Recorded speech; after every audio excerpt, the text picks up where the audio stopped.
Hello everyone, how are you all of you?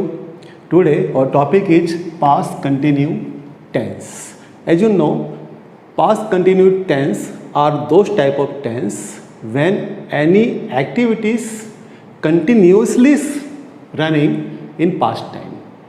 Means ऐसी समस्त activities जो past time के अंदर कंटिन्यूसली होती है या हो रही होती है, तो उस तरह के वाक्य को बनाने के लिए हम पास्ट कंटिन्यूस टेंस का यूज करते हैं.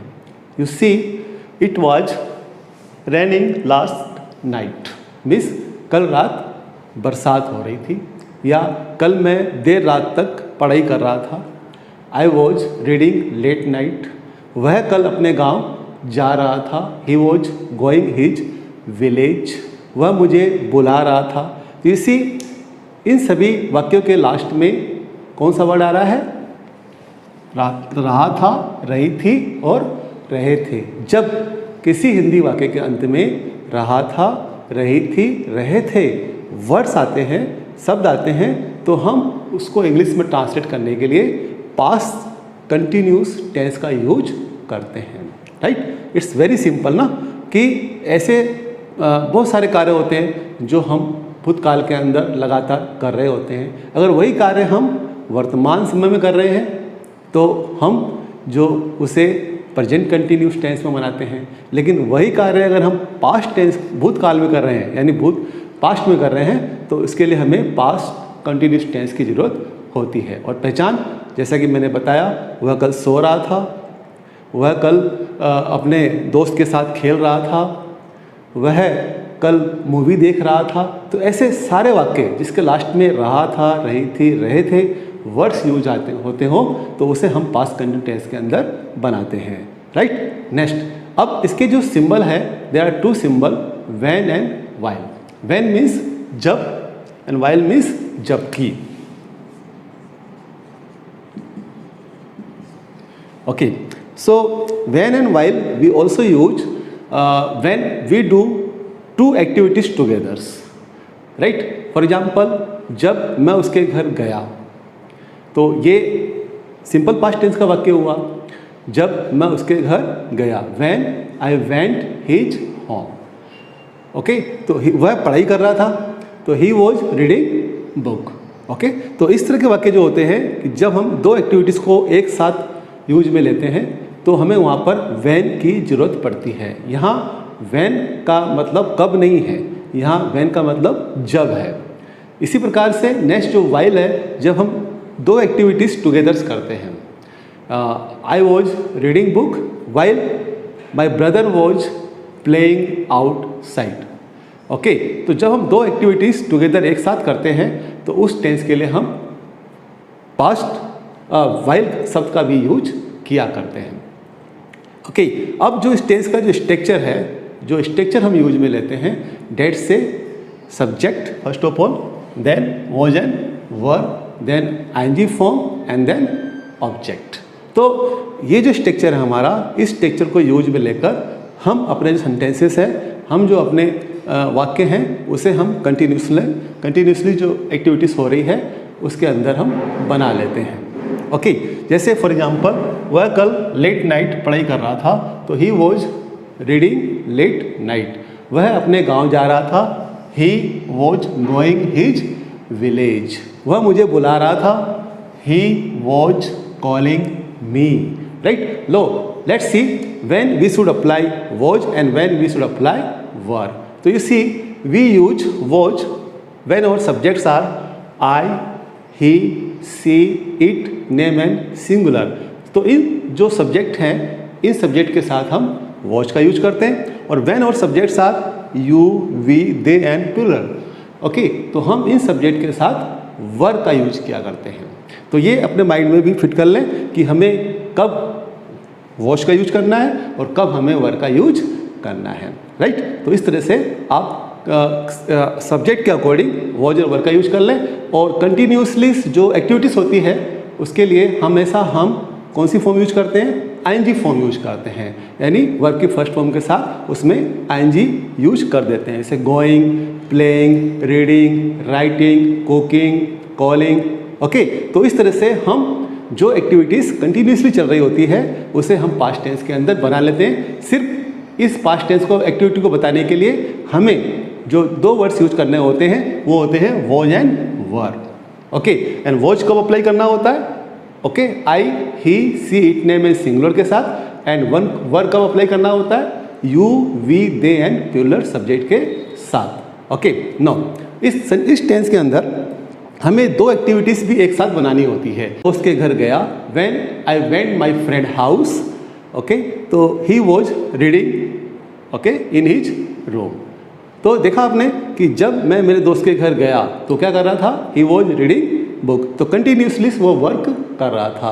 तो when I went my friend house he was reading book. Okay, जब मैं मेरे दोस्त के घर गया वो टीवी देख रहा था। तो when I went my friend house he was watching TV.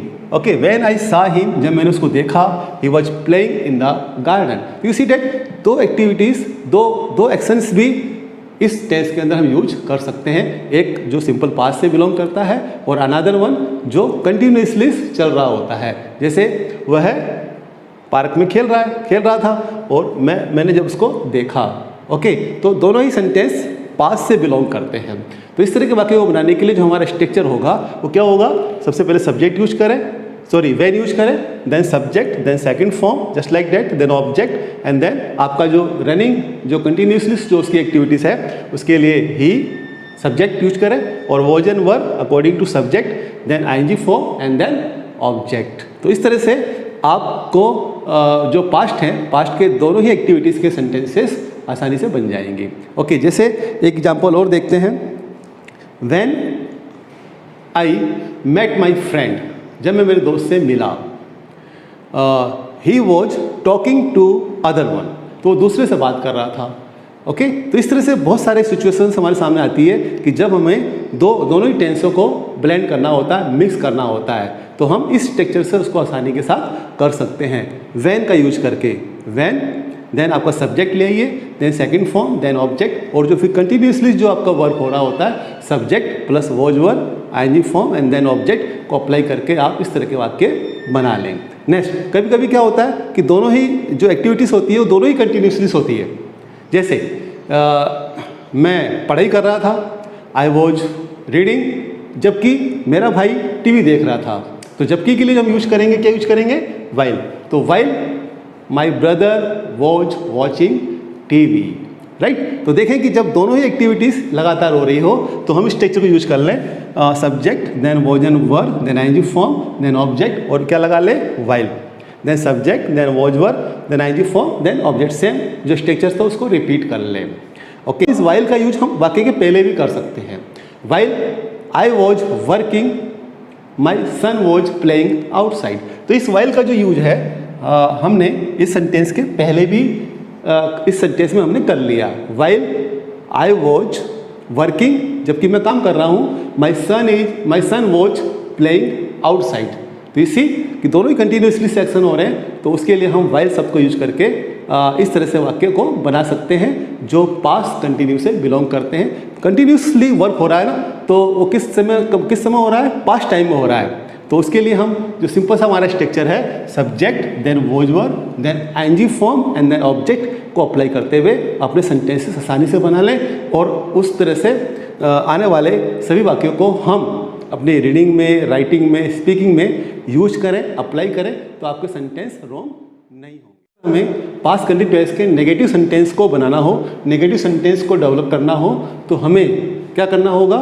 You know very well कि हमें सिर्फ नॉट अप्लाई करना होगा आफ्टर योर हेल्पिंग वर्ब। और पास्ट कंटिन्यूअस की जो हेल्पिंग वर्ब है, जो हम सहायक क्रिया यूज में लेते हैं, डेट से वॉज एंड वर। तो यू सी, सब्जेक्ट लाइएगा, देन वॉज एंड वर लाइएगा, और देन आप उसमें नोट अप्लाई कर दीजिएगा, और then ING form and then object. जैसे वह खेल रहा था, ही वॉज प्लेइंग, वह नहीं खेल रहा था, ही वॉज नॉट प्लेइंग। तो सिंपल सा नोट लगाइए और आपका सेंटेंस नेगेटिव बन जाएगा। जैसे वो मुझे बुला रहा था, ही वॉज कॉलिंग मी, और वो मुझे नहीं बुला रहा था, तो वो मुझे नहीं बुला रहा था, मिस नॉट अप्लाई करना है, तो he was not calling me, right. तो इस तरह से आप पास्ट कंटिन्यूस टेंस के नेगेटिव सेंटेंस को बना पाएंगे। अगर आपको इंट्रोगेटिव बनाना है, इसके सबसे एस नो टाइप क्वेश्चन बनाना है, जब वाक्य के स्टार्टिंग में ही क्या वर्ड आ जाता है तो हम उसके अंदर क्या करते हैं, यू नो वेरी वेल, अपनी सहायक क्रिया को वॉज वर्ब को हम सब्जेक्ट से पहले यूज करते हैं। तो हमारा जो यहाँ हेल्पिंग वर्ब है वो वॉज वर्ब है,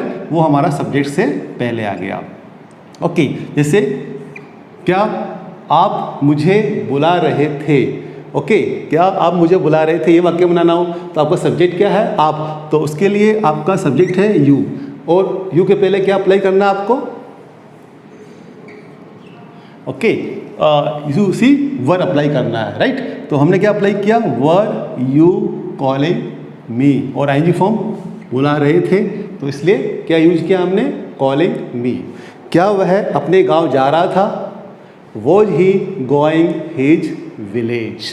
ओके, तो ये स्लो टाइप क्वेश्चंस बनाने के लिए हम अपनी हेल्पिंग वर्ब को सब्जेक्ट से बिफोर यूज कर लें तो आपका ये सेंटेंस बन जाएगा। और एज यूजुअल यू नो कि अगर हमें डब्ल्यू शॉर्ट बनाना हो, वह वाक्य जिस वाक्यों के बीच में क्या, कहाँ, कौन, कैसे वर्ड्स हो, अगर उसका उत्तर यस या नो में नहीं देना हो तो उसे किससे बनाते हैं, डब्ल्यू एच वर्ड से बनाते हैं। तो first of all use W H words, then again your structure number third same, was and verb, subject, ING form and then object. Okay, you see वह आप मुझे क्यों बुला रहे थे।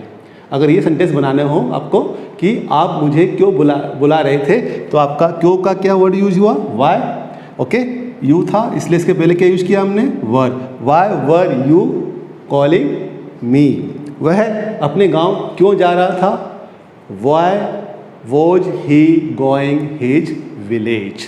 तो वेरी सिंपल ना। इस तरह से आप किसी भी प्रकार के वाक्यों को आप पास्ट कंटिन्यूस के जो बिलोंग करते हैं इसके लास्ट में रहा था, रही थी, रहे थे आते हैं, चाहे वो नेगेटिव हो, चाहे इंट्रोगेटिव हो, चाहे डब्ल्यू एच वर्ड्स हो, आप इन स्ट्रक्चर की सहायता से बना सकते हैं। नेगेटिव जो स्ट्रक्चर है आपका उसमें नोट अप्लाई कर लीजिएगा, और अगर क्या वर्ड्स यूज करते हैं, रहा था, रही थी वाक्य लास्ट में आ रहा है और क्या वर्ड आ रहा है तो उसके अंदर हम पहले वाज वर्ब यूज कर लें और उसको बना लें। और अगर आपके सेंटेंस के बीच में क्या, कहाँ, कौन वैसे वर्ड आ रहा है तो उसको डब्ल्यू एच वर्ड से बना लें। फॉर एग्जांपल एक सेंटेंस देखते हैं और उसे हम मॉडिफाई करते हैं फिर नेगेटिव इंट्रोगेटिव के अंदर, तो उसे हम कैसे कर सकते हैं।